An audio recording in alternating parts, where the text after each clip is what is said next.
It's starting, and I'm ready. Football season's here, and we're ready to party. All right, I'm Nick. That's TJ. Welcome back from vacation. Thank you. Wait, were you back last week? No, you weren't. You were away last week. So last week I was back on Staten Island on Thursday, but the running around, getting off the boat, and going to pick up my dog and stuff like that, it didn't happen. I couldn't make it. It is a nice dog. Anthony's out playing a women's game. He's out there playing softball for the ladies, and yeah.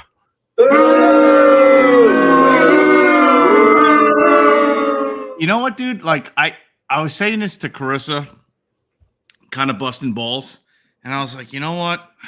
I respect the fact that Rook is missing this to play sports, but is men playing softball a sport? No, because it's almost like if you're not good enough to play baseball, just like I don't know, do something else. Play golf. Like golf is what you play when you can't play sports anymore. Like Michael Jordan plays a ton of golf. Like softball, there's like listen, when you play sports in men's league or any adult rec league or whatever, man, woman, whatever you want to be, if you're playing in a rec league, like you play to have some kind of like, oh yeah, you see that, like camaraderie, your friends get a high five or two, get a slap on the ass, slap ass. Love this. What is there to get slapped on the ass in softball about? Catching a ball or hitting the ball that's so fucking big that if you miss it, you should be shot. That should be the penalty for like striking out. You should be shot or hit with a chair. I think yeah. I'm not. I don't even want to talk about it. Listen, I love Rook. I hate to run him down, but I have to attack the sport of softball and men playing it because you know what? Like if you're at like a campground and you just get like a pickup game going, that's one thing. You know, just kind of hanging out, but to join a legit like league, questionable. I was at a training ground in Louisiana. People who serve know what JRTC is. It's the most miserable place on earth. And there was a lull in the training because we had a temporary ceasefire. I shoot artillery at the time. I was an artilleryman. And we're on our training area. And artillery range, there's nothing in front of you. It's just a big open field. And what do we have? We have antenna poles. We've got lots of duct tape. And we've got sandbags. And all I could think of was like, this is how they created baseball.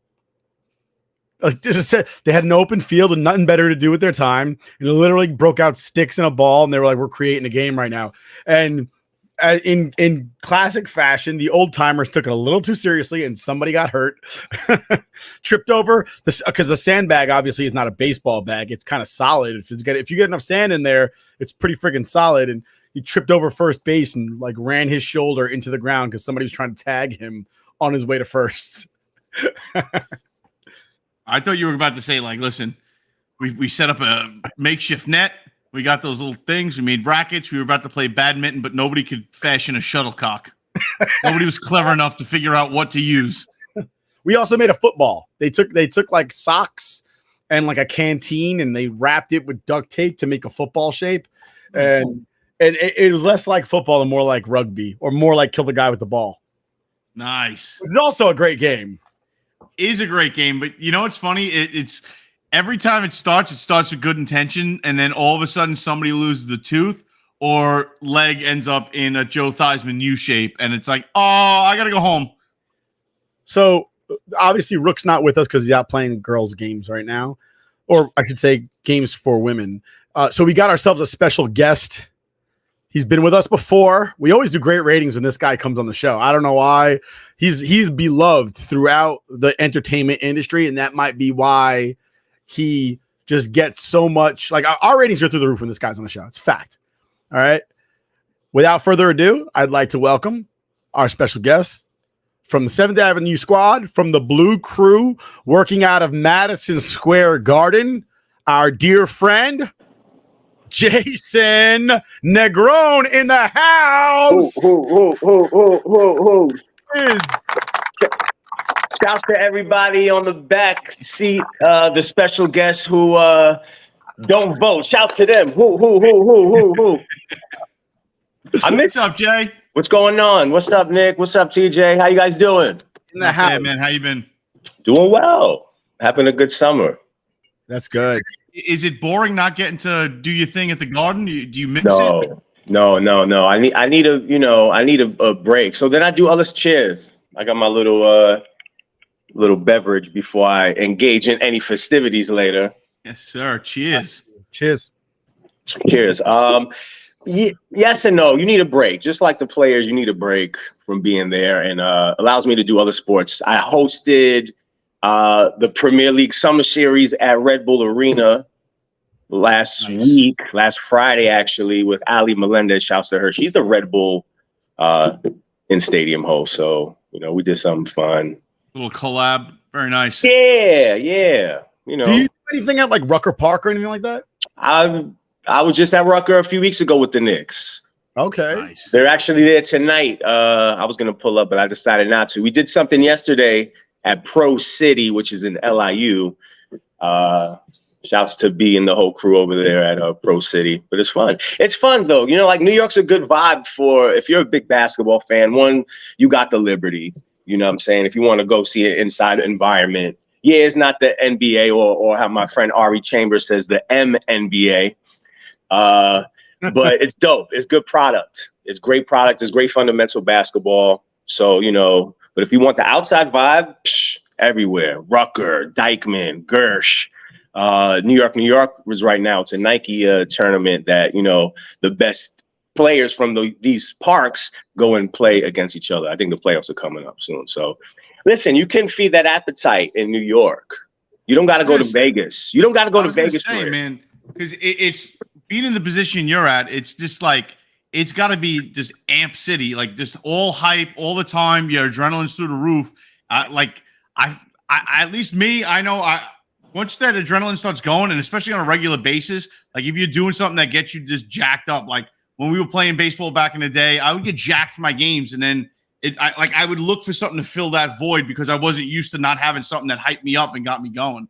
So that would be my thing. Would be like once it's done and the Knicks are done and the Rangers are done, is it just like, all right, now I got to learn to sit on the couch again and relax? No, I do a lot. I host for a lot. I travel.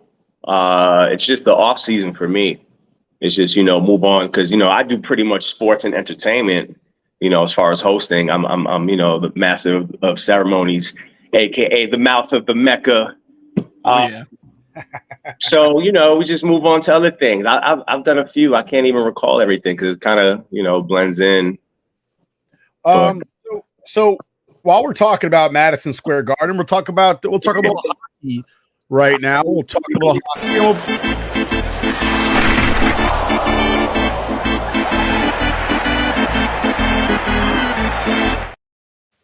So now. That was tough. We got a graphic. Oh. Hey, Jay, we switched networks. We're with Fantasy Sports. I like this. I like this network. Shout out to our producer Coop because he created all this stuff. So man, we're on a new network. Same vibe, new network. So we got a little bit extra toys. Fantasy Sports Corp, hooking it up. Congrats. Not too much going on in the world of sports, but interesting news. Alexis Lafreniere still not signed by the New York Rangers. TJ, what are your thoughts on that and why it hasn't happened to this point? I mean, I think it's obvious why it hasn't happened. I would say before that, the precursor to the Lafreniere issue is I think everybody was sitting there waiting for the Rangers to make a move, get rid of Gaudreau if they could. Not that you want to get rid of Gaudreau, but when you have Tarasenko sitting there, being the hot stick that he is, that would have been the move I would have made. I guess I'm like every other Ranger fan on Twitter wanting that to happen. Didn't go that way. Tarasenko goes. We don't sign him. I believe he signed a 1-year deal was it Calgary or something like that? I forget where he went. Like the Flames. I can't remember. As soon as I saw that the Rangers didn't sign him, I'm like, I tuned out of that article. But Gaudreau stays, and then Lafreniere is just hanging in the wind, and we all know why. He hasn't lived up to the potential of the first pick for the Rangers, right? He hasn't gotten that hot scoring streak or that hot just assist spree. You think you'd get at least 50, 60 points out of him by now. He's been in the league for a few years, and he hasn't hit that stride. He hasn't hit the groove. And it's kind of like, do you wait till he pans out? Because listen, he's a young kid. He's not in the prime of his life yet. He hasn't even figured out the game of the NHL yet. And it's some guys, they pick it up right away, but not everybody's Sidney Crosby or McJesus. You know, it takes a little time to do it. So it's just that game of, I think they're going to re-sign him, especially for the right price. It depends on if somebody else is going to try to swoop in and offer more and the Rangers aren't going to match or whatever and miss out on it. I like Alex Lafreniere. It's just, I think the clock was ticking all this year. And now at this point, it's how much do you hang on and try to squeeze the career we see out of him or foresee for him? And if it doesn't happen, is he just going to be a punching bag in New York? You know what I mean? I just so you're tracking, Vlad Tarasenko is now with the Ottawa Senators. Senators. I knew it was something. That's even worse. The Senators? Come on, man. What are we talking about? What are we talking about? What are your, how about you, Jay? I'm sure at somewhere along the way you've come across young Alexei at the Garden. Cool people, you know, always cordial. You know, he's a young dude. Give him a chance. See what he is. Listen, I don't get too involved on the business side because, you know, that's a realm I can't get involved in too much, but I like him. Sign him, give him a shot. There's one thing about New Yorkers. We're very impatient. We expect immediate results, and if we don't get said result, is blow it up. Blow the whole team away like the Mets did. But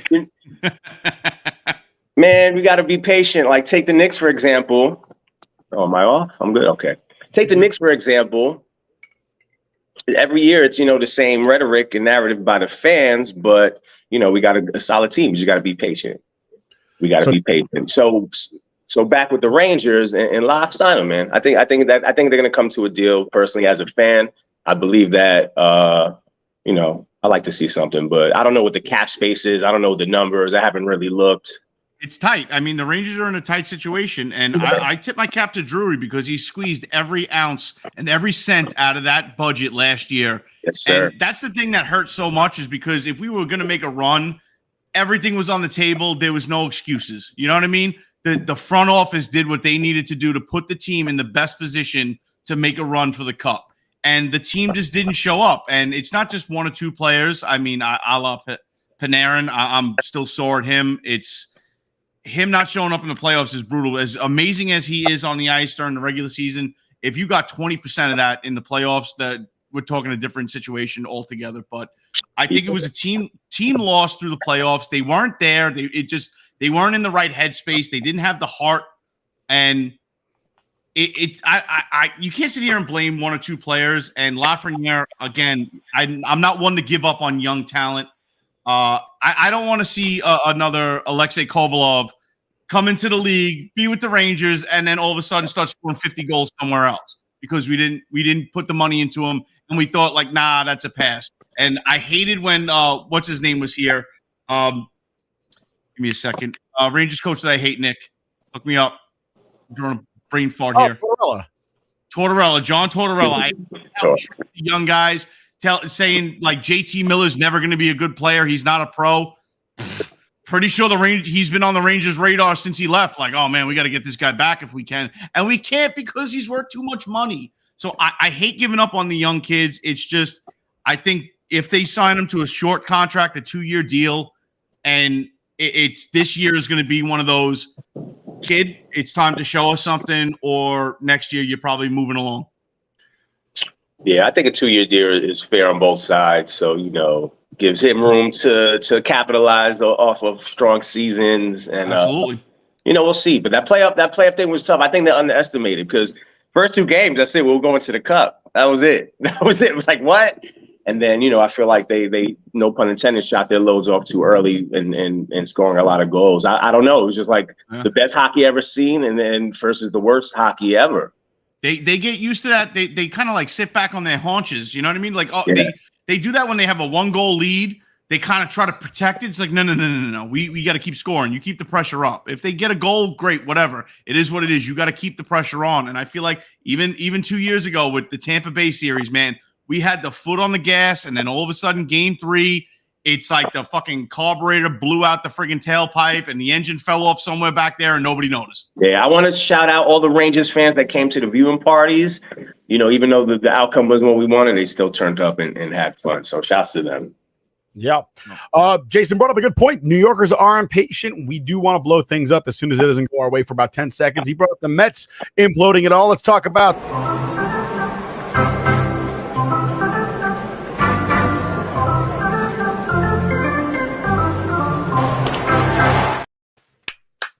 Cool. That one's great. That was a good one. So the trade deadline came, the trade deadline went, and completely different moods in both New York franchises. The New York Mets waved the white flag, which, you know what? How does that song go? You got to know when to hold them, know when to fold them, know when to walk Kenny away. Rogers, baby. Know when to run. Kenny Rogers, all right, the gambler. The Mets knew when to fold them, all right, and they got a lot back for their moves that they made. The Mets traded away Justin Verlander, and they traded away Max Scherzer. The interesting thing for me, I mean, I'm a Yankee fan, so the Mets are kind of always interesting to me because I often kind of sit there and wonder how the hell a franchise can be so inept and make so much money. But the Mets trade away Max Scherzer. They trade away Justin Verlander back to Houston, of all things, which I just thought was kind of ridiculous on Houston's part because they could have just signed him in the offseason and save themselves some prospects in the process. Max Scherzer gets dealt to the other Texas team in the Texas Rangers. The Mets get back a bunch of prospects for these 38 and 39-year-old rentals. Not really rentals, but they've only got maybe 1 or 2 years left in them. And as a Met fan, Jay, what are your thoughts on this season to this point and the fact that they got rid of these big guns? You know, shouts to Steve Cohen first and foremost, because, you know, I remember going to the games with my dad, which is Nick's uncle, by the way, back when Doubleday owned it. And we got hooked up and everything. Then we went through the Wilpon era. And, you know, it was a struggle. We had a good run, but it was a struggle. So shouts to Steve Cohen first and foremost for spending the money and doing what he has to do, you know. But it was a nice splash. I don't know if you had a chance, but honestly, I think he's a different guy. He comes from Microsoft, so he, you know, figured to sell while it's high. You know what I'm saying? I'm not going to go with chance and probability.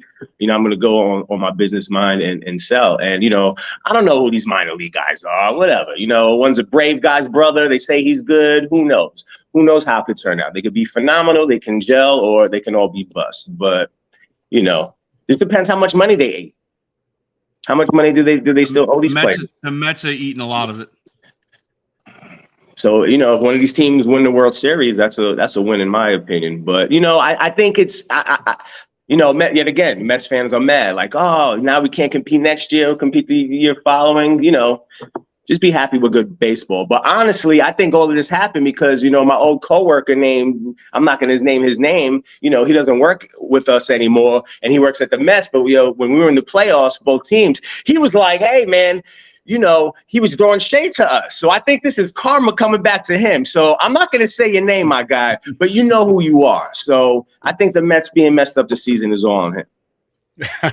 I got to say, man, like, and I like to rag on my Met fan friends just to be a dick because it's tough, TJ. But I do it in fun. I do it in jest because I've been to just as many games at Shea that I've been at Yankee Stadium, and I've been to Citi Field, and I personally think Citi Field is way better than the new Yankee Stadium. The new Yankee Stadium is a parking lot with a fucking field in the middle of it. I mean, let's call it what it is. But I will say this. I absolutely respect Steve Cohen, and any Met fan that's mad right now, be mad that the players that you spent all that money on or Steve spent all that money on didn't pan out. But as a fan, going from the Wilpon era to Steve Cohen and watching him just throw dollar bill after dollar bill at people that should have brought you closer and closer to a championship, you should be happy at the situation you're in right now and not mad. It didn't pan out this year, but there's always next year. And you have an owner that's willing. He's like George Steinbrenner was. He wants that championship, dude, and I respect that. Versus where the Yankees are right now. We've talked about this 50 times because everybody's acting surprised that the Yankees suck this season. And me and Nick sat here saying that, okay, we had Cashman and Boone tell us that IKF is an everyday starter. Horseshit. We had Cashman and Boone tell us that they are confident in Donaldson playing the full year at third base. Keep smoking crack, I guess, because like you have to be high on some shit to think that that was even a viable option. And then they're coming out. I heard reports that the front office isn't making any moves in the offseason between manager and Cashman and players. They're not throwing any more money, and they're just going to kind of figure it out. Like, so with regard to what Jason asked, the Astros got Justin Verlander at $35 million and $17.5 million more if they go for the 2025 option. The Mets got outfielder Drew Gilbert and outfielder Ryan Clifford. Obviously not big names. They're draft picks, or not draft picks rather, but they're prospects. I mean, I don't know too much about the prospects, but the Mets had a dearth of prospects in the minors for the outfield. They had a deep infield prospecting, but as far as the outfield is concerned, they had nobody to go run out there. The trade with the Rangers netted the Mets gave up Max Scherzer in cash, and the Mets got infield prospect Luis Angel Acuna, which I believe is Ronald Acuna's younger brother. Yes, so that might have proved to be something a little special. And you know what? Looking down the road, that kid breaks into the majors. His brother stays on the Braves. Now we're talking about a little sibling rivalry in the NL East. And you know what that's called? It's called good TV. Yeah. Shouts to the Braves for making the Outcast bobblehead, by the way. I need one of those. If anybody has one, hook your boy up. But listen, the Mets season was doomed since day one because what happened to what's my guy's name? The closer. Edwin Diaz. Diaz. What happened to Diaz? Celebrated. It was over. From there, I was like, it's not going to be a season. And typical Mets stuff. Same old Mets stuff. Yeah, it's that sucked. I mean, we goofed on that a little bit out the gate. But at the same time, we always love when players go and play at the World Baseball Classic, and shit happens. You know what I mean? You can't fault the guy. You're playing for national pride. It is what it is. Does it suck? But you know what? He's not completely at fault. Would he have helped your case? Absolutely. But I think at this point, even with him, I think it would be more or less the same situation, probably missing out on the playoffs. And maybe you're a little closer to getting in on that bubble. Maybe you don't make these moves and you don't get these young guys that may pan out to be superstars. So talking about that bubble, right? The bubble's a little bit bigger now because of everybody and their mother making the playoffs. The Yankees and the Mets are very similar teams. It's not that Scherzer and Verlander didn't pan out as players. It's that they can't score a damn run to support those guys. If your team can't score more than 3 runs in a game, there's a problem. So sounds like the Mets. It's typical Mets. With DeGrom. Yeah. What he went through for all these years. It's the same old story. And the Yankees and the Mets dealt with the same problem where they have ace stud pitchers. The Yankees starting pitching was very good this season up until recently. And I mean, what do you say about it when the offense can't score more than 3 runs? What is there to be done and what is there to say about it? I say the Yankee fans need to relax because you guys are mad at everything. And last I looked, the Yankees are still over 500. It's not, their fault. The East is stacked. The East is in pandemonium right now. But the first 2 weeks of the season, the Yankees are doing bad, and Yankees fans are trade the whole team. What we doing? So here's the problem, Jay. Here's the problem. I know the championships. I know. Not even the championships. The Yankees have the second highest average ticket cost price. Right? Number one is who? Number one. The Yankees are number 2. I just went to the Yankees Subway Series last week. I sent you pictures. I went there with Uncle Mickey. $300 plus for 3 tickets. We weren't sitting field level. All right. You want a steak sandwich? That's $20 a pop. A beer is $15. Okay. So now all parking is $30. So all of these things stack up. Okay. I am not paying that price to watch a team that's barely over 500. I'm just not. And I don't think it's unreasonable as a fan to sit there and say that you expect more, that as a fan, you expect more from your team, if you're paying $100 a ticket to sit in the second deck, you're paying, big money to sit in the bleachers. I don't think you're unreasonable by sitting there saying, I expect you to be more than 5 games over 500. Because me as a Yankee fan, my expectations are not 5 games over 500. I go into the season going, we're winning 100 games this year. Anything less than 100 games, I want my money back. I didn't get what I paid for. And I don't think that's unreasonable. If you're going to charge premium prices for the team, then I want premium results at the end of the year. So what about this? What do you think of a flex system? If a team's not performing so well, everything goes down. And if they perform better, then it goes up. What do you think about that, hypothetically? But there will never be a time next season Yankee tickets will be more expensive than they are this season. It's like sitting there thinking that like one day our inflation rate will go down.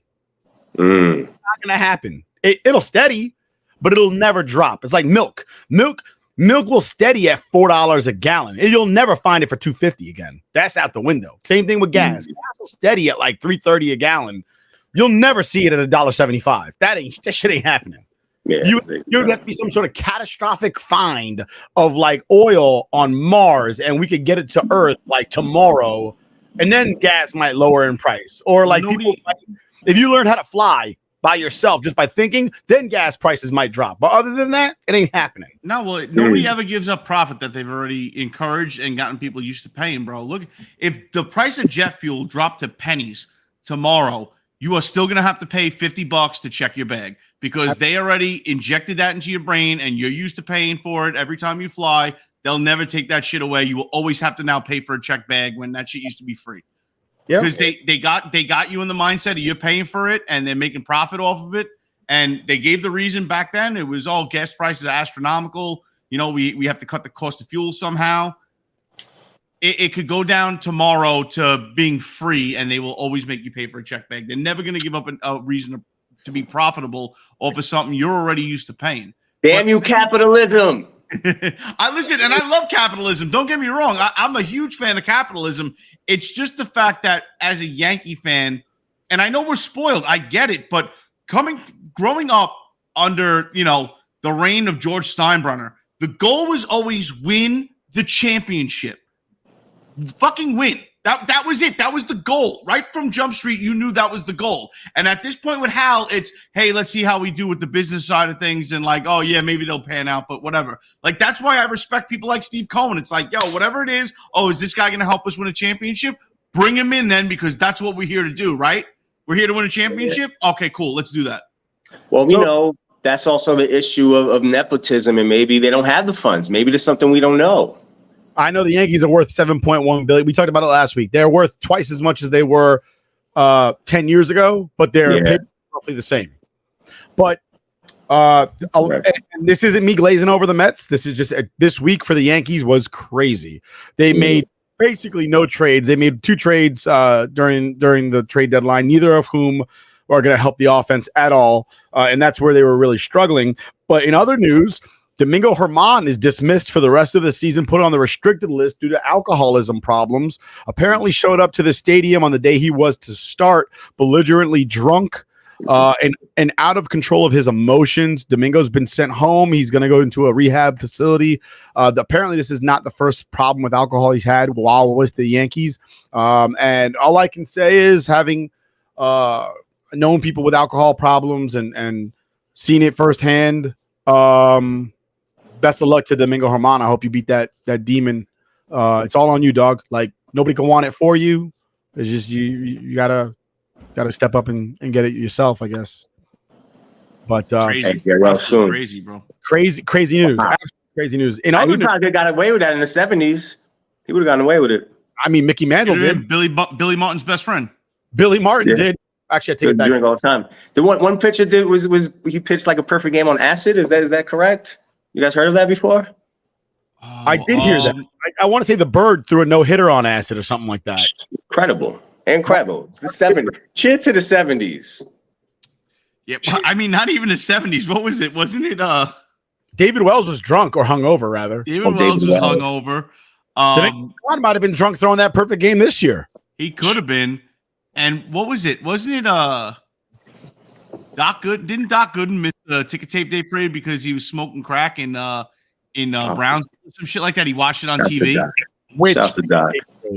No, he missed the parade. Oh man, something like that.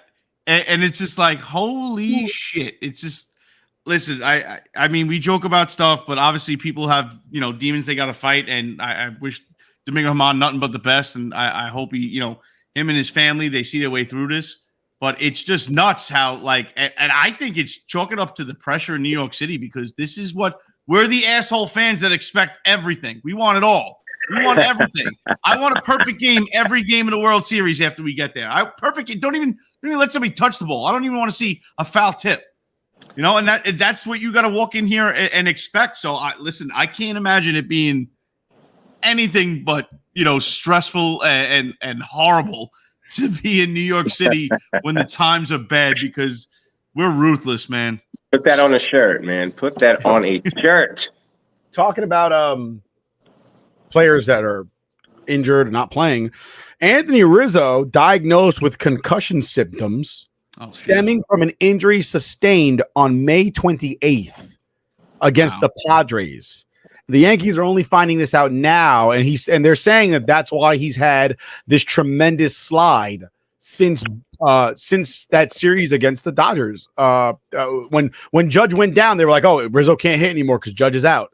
Apparently, he had a concussion this entire time, never got treatment, and let's clap it up for the New York Yankees medical staff, not knowing what the hell they are doing. Absolutely pathetic. A $7.1 billion enterprise, and they can't even get medical staff that can diagnose a concussion. Couldn't throw the dude a CAT scan for free. Couldn't do it. It's absolutely mind-blowing that this $7.1 billion franchise didn't know that one of their players that plays every friggin' day had a concussion for 2 months. In my mind, all I keep seeing is the scene from The Other Guys where the hot dog vendor is outside like dancing in a high tower, free hot dogs for life, and everybody's clapping. He's like, no drinks, I can't do it. That's the Yankees. No CAT scans. We can't do it. Yikes. Yankees is down bad, man. Bad. Listen, what's funny is we've come to expect situations like that from the NFL, right? They like to hide injuries. They like to force Tua back out on the field where the guy doesn't even know where he is. The NFL has always been known to be ruthless like that. But I mean, baseball, we've ripped on baseball players as being soft. I've never heard of an oblique injury before until the MLB started throwing them around last year or in the past 2 or 3 years, like they were M&Ms. Like, oh, this guy's got an oblique strain. I'm like, what the fuck is an oblique? Obviously, I don't know because I have a beer gut because I'm fat. It's apparently under there somewhere. But sure we'll have an oblique, but it's buried under this like blubber. The sad part, Jason said it, and he goes, New Yorkers want it now. They have zero patience. And you got to feel a little bit bad for Anthony Rizzo, because if you're on Twitter, if you're on Yankees Twitter, so many so many Yankee fans just out there demolishing this guy because he's not hitting well. Meanwhile, he has a concussion. More of the story. Don't talk about stuff you don't know about, people. There it is. Which is crazy, though, because of all people that you're going to get on, Anthony Rizzo, other than Judge, might be the only legit ball player on the team. Like a guy that's, even when he's slumping, he's going to make something happen because he's a ball player. That's just in his veins. How's Stanton been doing? He hit a home run today, actually.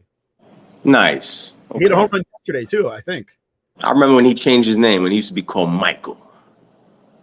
Yep. We were talking about that the other day. Yeah, he wanted to keep it real with his people, with his roots. Mi gente. Here's the question, right? So this week, a lot of fans are making big news about John Boy Media wearing a shirt that says "It's right there in front of us" while interviewing Aaron Boone. Now, anybody who watches Yankee games and they see the post-game interviews that Aaron Boone gives whenever they lose a game, his comment is continuously, "It's right there in front of us," which to Yankee fans is basically like, dude, why don't you just admit that you don't know what you're doing, your front office doesn't know what they're doing, and you guys suck. You sitting there and going, "It's right there in front of us," is like you sitting there saying, well, we're better than what we're playing. And I'm here to tell you that at this point, no, you're not. You are who we thought you were. bums. So John Boy Media does the interview with the manager of the New York Yankees, and they have shirts that say, "It's right in front of us." And everybody in Yankeedom is up in arms. That's so unprofessional. It's disrespectful. He's giving you your time. You should be thankful. Da da da da da. And all I could think is, shut the hell up. This is the same that 2 weeks ago they asked him, like, dude, you pitched to Shohei Ohtani with the game on the line with 1 out in the 8th inning. You pitched to him with an open base at first base. Everybody else in the league is walking that guy. He hits a home run, you lose the game. Do you think that was the right decision to make at this point? And his response to them was, when you're manager of the New York Yankees, then you'll make the calls. That's a cop out. Who's this person? Who's this John Boy person? That's a person or an outlet? It's a media outlet. Oh, are they legit, or are they like? Well, yeah. If you ever jumped on YouTube and saw like somebody riffing on something funny or going down in baseball, it's usually John Boy all over it. So he's all over the MLB, and he's actually. I don't like these gimmick people. I'm not with all the gimmicks and the hoopla, and you try to make a mockery out of it.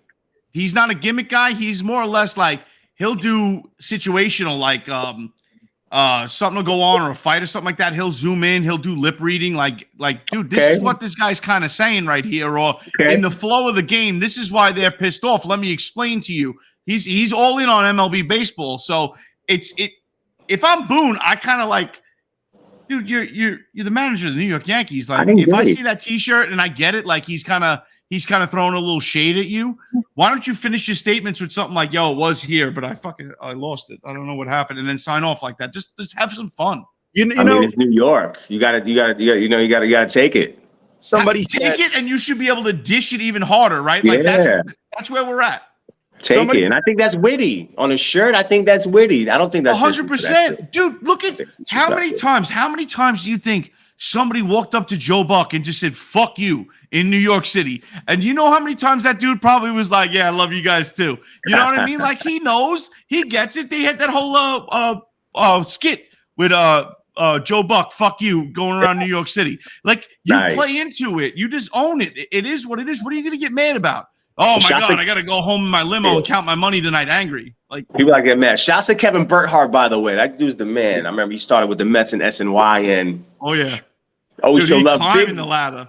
Big rap guy, big hip hop guy. He likes Redman and all that. Shouts to him. Nice. Redman's our neighbor. What happened? I said Redman's our neighbor. Oh yeah, Reggie. I saw him perform the other day. Redman lives like the next neighborhood over from me, over in Park Hill. Oh, nice. The house with the wires that you got to rub together. Oh yeah. Shouts to that. It's probably worth a fortune now. Nah, it's still in Park Hill. It's not worth much, but it's worth like the $250,000 because it's still in Park Hill. So that was the conversation with John Boy. Honestly, they're like the fans that ask questions of the manager, the question that the fan wants to ask, as opposed to the softball questions that Michael Kay will ask Aaron Boone, because these guys that are working for the New York Post and the New York Daily News and ESPN, they don't want to have their access cut off by Aaron Boone. John Boy Media doesn't give a damn at this point, and I'm okay with that. Ask the hard questions. Question why he makes those decisions, because as a fan, that's what I want to know. I don't want to hear these bullshit like, this is the team we have moving forward, and that's not an answer. Do you think this team championship team? Yes or no? It's a yes or no question. Like, literally, somebody asked him 2 weeks ago, do you think this is a championship caliber team? And his response was, I hate questions like that. This is the team we have. So it's a yes or no question, and you said, I hate questions like that. So you didn't answer the question. As a manager, I'd say absolutely it's a championship caliber team. And I would have said, hey, this is my pitcher. I believed in him. Unfortunately, it went the wrong way. We took the chance. That's what you got to go with. This is New York. You got to give people the real answers. Even if it's not pretty, they'll respect you more, giving them an answer than dogging and bobbing and weaving. Absolutely. Well, see, I think like what we need at this point, especially in New York for the Yankees, is I don't want somebody that's trying to be friendly with the fucking team. Like, you're the manager. I want you to sit there and be like, yo, you know what? We put Garrett Cole up on the mountain. He didn't fucking do it tonight. I had all the confidence in the world, but I guess I was wrong. The guy didn't do it. We expect more out of him, and me and him are going to have a discussion about that later. What's wrong with that? You're not this guy's friend. You're trying to get the most out of him. So you should be able to sit there and I'm not saying like dog the guy where you got to put him on suicide watch, but let people know, listen, they're not performing to where our expectations, not even close. And we're going to have a conversation. And if we got to bring somebody else up to do the job, I guess that's what we got to do because you fans deserve more. Done with. Who's not going to respect an answer like that? No, you want to play around with, I don't want to hurt nobody's feelings. So like, oh, I don't like questions like that. Why? Because you got to answer them and you're scared to go back in that locker room and have people dislike you? Who gives a shit? Feelings don't matter in sports unless it's a physical feeling, an ailment or a pain. Other than that. Or a concussion that won't be. Yeah, or a concussion. But right quick, and Jay, I don't think Jay's seen this segment, but we're going to bring it out. Whiskey of the Week. What are we drinking, T? Oh, we got Elijah Craig Barrel Proof. Uncut straight from the barrel, batch B523. This is going off at 124.2 proof. So Elijah Craig Barrel Proof comes out about 3 times a year. Do not get that confused with Elijah Craig. I believe it's called private stock, a private label or something like that, which is also barrel proof, but it's not their traditional offering of barrel proof. It's more or less a store pick, but similar, practically the same thing. Again, Elijah Craig Barrel Proof, 124.2. And it smells proofy, man. This batch B523, I've had other ones and they're a little smoother. This one on the nose is very proofy. And oh my God. And big time it carries over onto the palate. A big burn. You do get a very, very strong caramel sweetness to it. But that burn, that proofiness, it's just, I don't know if it didn't age long enough. These aren't 12 years age stated anymore. This is 11 years, 5 months. I don't want to sit here and say like an extra half a year would have did it justice, but it could have just been the barrel I have. This thing is very hot. So it kind of overtakes the flavor of it. Still good, but it's not something like, honestly, this is one of one of the whiskeys that I would say I'd rather have over ice. And you know me, Nick, I usually drink my whiskey neat, but still decent. Typical bourbon flavors out of a barrel proof. Just, it's a very hot whiskey. What do you got going on over there, Nick? Couple comments. One, half a year makes a huge difference when she's 17 and a half. Whoa. Unless you're in Alabama, then you're good for, like, you already 2 years surpassed. No. That's the first thing. Second thing is I am drinking, this is not Woodford Reserve. This is, I forgot what you called it, where you take the bottom of every bottle that you have and throw it in a bottle. An infinity bottle. That's what this is. Infinity bottle. I had like a half a pour in like 8 bottles, and I just threw them all inside here, let it sit here for a little bit. And generally speaking, I will drink the bottom of every good bottle. So these were all bad bottles, except for this, that Jefferson's that I drank.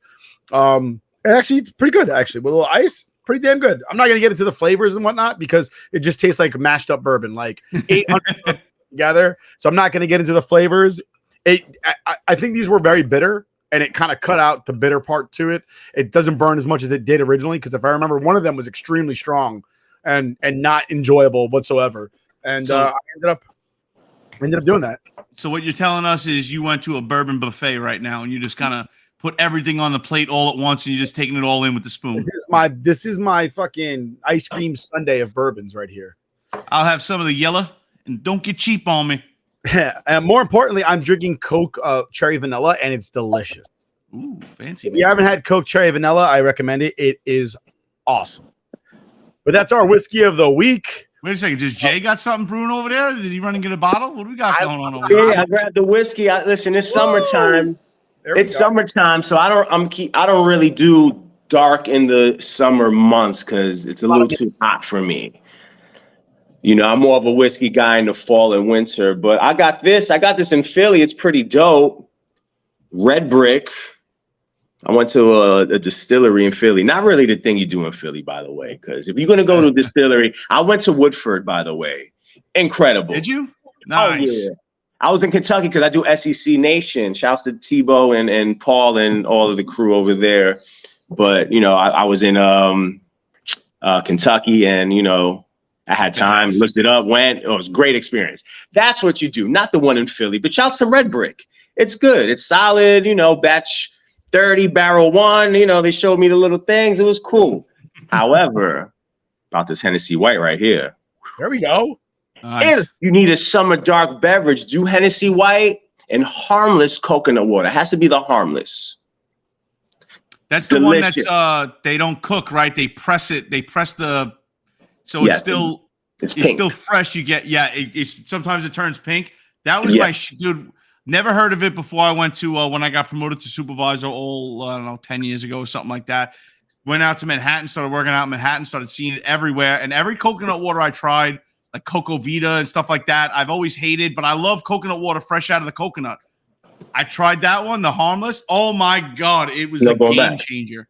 Dude, no No going going back. back. That shit is like the perfect hangover cure. The perfect, like, yo, I'm dying right now. I'm sweaty. I need to get this electrolytes back in my. Yo, it would take like 10 Gatorades to get the electrolytes back in your system. That shit does. It's a little pricey. It's like $5 a bottle, but It's worth it. It's worth it. Talking about Gatorade, and here's my segue. Gatorade was actually invented at the University of Florida. I don't know if you knew that. didn't know Oh, that. of course, I know Gators. that. It was actually invented prior to that at Florida State, and it was called Firewater. And the guy that it made Firewater at Florida State then got fired and went over to UF and changed the name brand of whatever he was making to Gatorade, and that's how Gatorade came about. That's So crazy. He got canceled back in like the 60s. So all that being said, the That's college terrible. football world is on fire because of people like TJ. And apparently the state of Iowa can't help but gamble on pro sports. Iowa State got 2 players caught gambling on games that they played in, and Iowa had 1 player who was actually underage caught gambling on games. The kicker. He's got nothing better to do, man. Come on. If you're going to cut anybody slack, you cut the kicker slack. He sits there all day. Iowa kicker, excuse me. Am I wrong? The guy's got nothing better to do. Iowa junior kicker Aaron Bloom has been charged with tampering with records related to an illegal sports gambling investigation by Iowa Criminal Division. Bloom made 170 bets totaling, what was this number? A lot. Hold on. Totaling more than $4,400 while he was under 21 legal age to gamble in Iowa. You gotta be 21. Ew. You got to be 21 to gamble in Iowa. He was not. And yeah. I got to say, I respect the laws and stuff like that, but I mean, come on. He's a kicker. He's got nothing better to do. And we're really going to act like 170 bets and $4,000 is a lot of money. That's like, if I made 170 bets, I'd be in the hole for a lot more than 4,000. I'd be at your house, Nick, sleeping on the couch because my wife would be searching me out right now to murder me. I don't disagree with you. No, like it's not a crazy amount of money. It's not a crazy amount of bets. The dude's probably doing it for fun. The guy's probably throwing $30 on a game. So I'm not saying it's right. I'm not trying to play that line. But when you're really not involved in the game that much, and if he's not missing kicks on purpose, it's like you really gotta fuck. Like there was cocaine in the White House. Can't figure that shit out. But hey, let's go after this kid who fucking bet $4,000 over like 3 years. Well, Wait, he bet on his own games or other games? Yeah. What was it? Your concern is that he lied about his age and then tampered with records to try to conceal it. Oh, that's a whole other shit, man. He's going away. Yeah, but so That the man dude's is going trying to run away. the fake ID and got begged. Yeah, that's totally different. He's going away, man. You Moving can't. to You the can't. left a little bit. Moving to the left a little bit. Iowa State had 4 players connected in gambling. The most prominent of the 4 being Iowa State quarterback Hunter Deckers. Slap on the wrist. Slap on the wrist. He'll be back in. And Because what he's it the quarterback. Because he's Yeah, the 100%. quarterback. He'll be all right.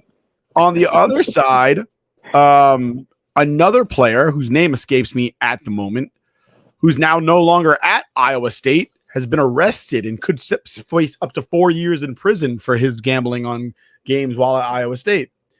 I don't know what's going on at Iowa State, but having just drafted 2 players from Iowa State as a Jets fan, I'm a little nervous. Not gonna I know what it is. Guys. Sorry to interrupt. Have you ever been to Iowa? It's nothing to do there. Flat. So you got to corn gamble. everywhere.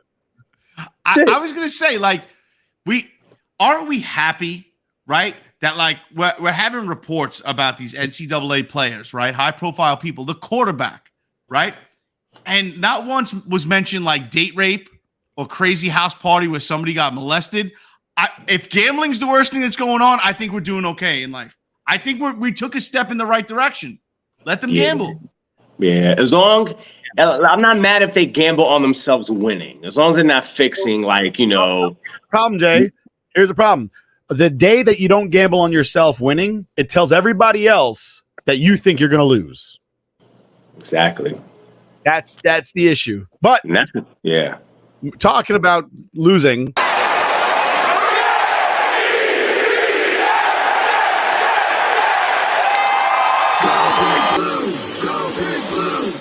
I'm a Jets fan. Cool. Okay, cool. Tonight's the Hall of Fame game, Jets versus Browns. Once upon a time, the toilet bowl, but both teams look pretty solid this year. Aaron Rodgers comes into town with the New York Jets. Jay, did you get a chance to meet Aaron Rodgers yet? You catch him at that Rangers game? He pulled up to a few Rangers games, some Knicks games. No, yeah, they would have some Knicks games. I think it was like the whole row were Jets or something like that. Now Pretty cool. Rangers game. I rock with anybody who gets hate. So I know Aaron Rodgers got hate the last 2 years. So, I was like, yeah, I love the villains. Jay is just trying to lift up the downtrodden. That's what he's trying to do. I was going to say, man, just once I want to get Jay to text you or me, Nick, like, yo, you guys are at the game, right? Like, yeah, we're sitting all the way up in the rafters in the Blues. Like, oh, shit, the Jets are here. It's like, all right, cool. Let me Venmo you a couple $100. Buy them all around the beers and to just point up to the roof. Be like, one of those you bought. Let us know There we that go.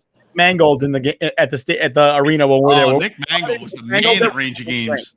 Shouts to Nick Mangold because we hosted the Pro Bowl together. Shout out to Nick Mangold. That's my guy, Nick He Mangold. seems like the coolest dude ever. Nick is mad chill. He's very cool. I mean, he came to the Garden a few times with his family. I remember one time he was running late and he takes the train. And I don't know if he's in Jersey or Long Island, probably Jersey. He took the train and the train was messed up, but he got in and we spoke about that. So shouts to Nick, and he's a regular dude. That's awesome. That's cool. Dalvin Cook visited the Jets this Sunday and took in practice. Been doing a lot of tweeting about the Jets. Said he wanted to play with Aaron Rodgers. A lot of conversations about Dalvin Cook, who I love. I'm a Florida State guy. He's a Florida State guy. I'm a big Dalvin Cook fan. Would love to see him in green and white. And I know what some of you are thinking who follow me on Twitter. I don't like this jersey at all. I think it's the most boring thing in the history of the NFL. However, it is a part of my team's heritage and history. And I will always support and rock whatever my team's wearing. I didn't like the new uniform when they came out either, but it feels weird when you go to the game and you're not wearing the current uniform or the uniform of the day. Like being a soldier, I feel like I'm out of place when I'm wearing the wrong colors in a group of people wearing the right colors. It just doesn't feel right. So I do have a Freeman McNeil jersey. I don't like the way it looks, but I will wear it proudly because it's represents my team. But Dalvin Cook visits with the Jets. A lot of speculation on whether or not he's just trying to drive up the price for the Dolphins. Your thoughts? I don't know. I think he's going to be a Jet, dude. I really do. I think he wants to be here. I think the team wants him here. The fact that he visited says something. I think they're just like maybe cashing in the X's and O's and figuring out how they're going to make it work. But listen, it could be it could be a little bit of both, dude. You never know. I mean, you want to throw it out there on media. I mean, the Jets are going to be on Hard Knocks this year. They got the stranglehold on the media this year. Right. So if you were trying to pump your own numbers up and get somebody like on your ass real quick and put them on that option of, hey, now or never, what do you got? What are you throwing at me? I mean, it's a power move, but I really think Dalvin Cook wants to be here. And I think we should go after him. We've had this discussion, and if, Michael Carter's got to be going by the wayside, I'm okay with it, dude. I don't see a downside here. I really don't. Pay these people. Nobody ever suffered because they had too many Pro Bowl players on their team. Woody has enough money. I'm talking about money. Woody just made a bank recently. Woody just made bank. Pay the man. Anyway, I don't really know much about the Jets, but let's go Giants. Shouts to John Black, the in-arena DJ for the New York Jets. But I don't know. The Giants didn't have anything going on this week. The Jets are playing in the Hall of Fame game. The only thing I can think of Giants related right now is that Tiki Barber's brother, Rondé Barber, in the Pro Football Hall of Fame along with Joe Klecko and Darrelle Revis, both elected to the Hall of Fame from the New York Jets. DeMarcus Ware, also elected to the Pro Football Hall of Fame, as well as Joe Thomas from the Cleveland Browns. DeMarcus Ware sung the national anthem before this game.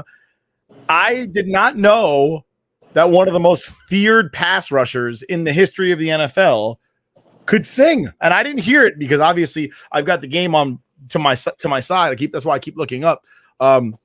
And I have not had I didn't get a chance. I'm going to Google search that shit later, though. I look forward to seeing, I want to hear DeMarcus Ware lay it out. I just want to point out another thing. How come wide receivers and running backs get out of the NFL, except for Ocho Cinco, and they gain 50, 60, 70, 80 pounds? And then offensive and defensive linemen get out of the NFL, and they're the most slim and trim people I've ever seen. Because right now, Joe Thomas looks like Aaron Rodgers. Yeah, I'll tell you right now why. I'll tell you right now why. It's because you are never, ever, ever in the rest of your life going to run like you ran while you were active as a running back or wide receiver, or you're just not stretching the legs out like that. While if you're a lineman or something like that, you're purposely packing on. I mean, unless you're the fridge or something like that, but you're purposely trying to stay bulky and heavy. And a lot of those guys put that weight on purpose. You know what I mean? So now when they come back down, and you got to assume that their body doesn't feel good and they're not happy with themselves putting that weight on. I'm sure their knees hurt every day. So the second they start getting slim and trim and losing weight, they probably feel way better. Whereas somebody that's used to running 14 miles every other week because they're a wide receiver for an NFL team, now all of a sudden you hit the brakes. You just don't just hit the brakes. It's a dead stop. That bullet train hit a wall and it's over. You're not running after anybody. Maybe the dog gets out of the yard and you got to take a little jaunt down the block, but you ain't stretching the legs out like you're going for a friggin' bomb down the sideline. You know what I mean? I hear you on that one. Pretty much. I saw, I think Sean O'Hara. Is Sean O'Hara? O'Hara's center for the Giants. Used to play for the Giants. Him and David Deal. Oh my God, I couldn't recognize them. I couldn't recognize, especially Sean. Sean looks like a new man. I saw him last season. By the way, you can catch your boy Jason Negron hosting, pregame for the New York Giants. We got the stage. It's a beer garden. I think it's Bud Light. I don't know if the sponsor has changed, but pull up on me. Maybe I'll hook you up with something. Oh shit! So where is that? Is that at MetLife? Yeah, it's at MetLife, right? We have a few activations. So there's one. We have a stage. I'm usually on the stage where we have performers, DJs, giveaways, nice appearances. There's something inside as well. So we keep it busy. I love all the teams. A Giants game this year because I was going to say, you know what? At the very least, let's just go tailgate and hang out with Jay. That's where the party is, right? Let's go. Let's do it. Yeah.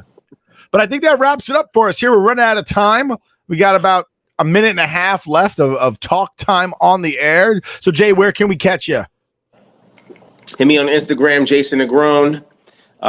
We got some things going on. Getting ready for SEC football. If you've never been to an SEC game, you have not experienced college football. It's pandemonium.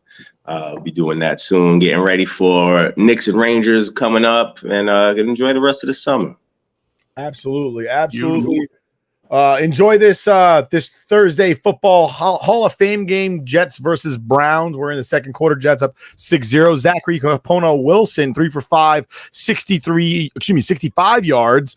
A beauty of a throw, 1 sack that he took. But a beauty of a throw from Zach to I honestly can't remember who the receiver was, but it was a great catch. Malik Taylor, great play, looking good, taking in a lot from Aaron Rodgers. Hopefully he learns a little something. He's ready to play for the Jets in a few years after Aaron Rodgers brings us home a Lombardi trophy. From us here at the Scoreboard Addicts podcast, we appreciate you spending this time with us. We'll catch you again next week, same time, same channel.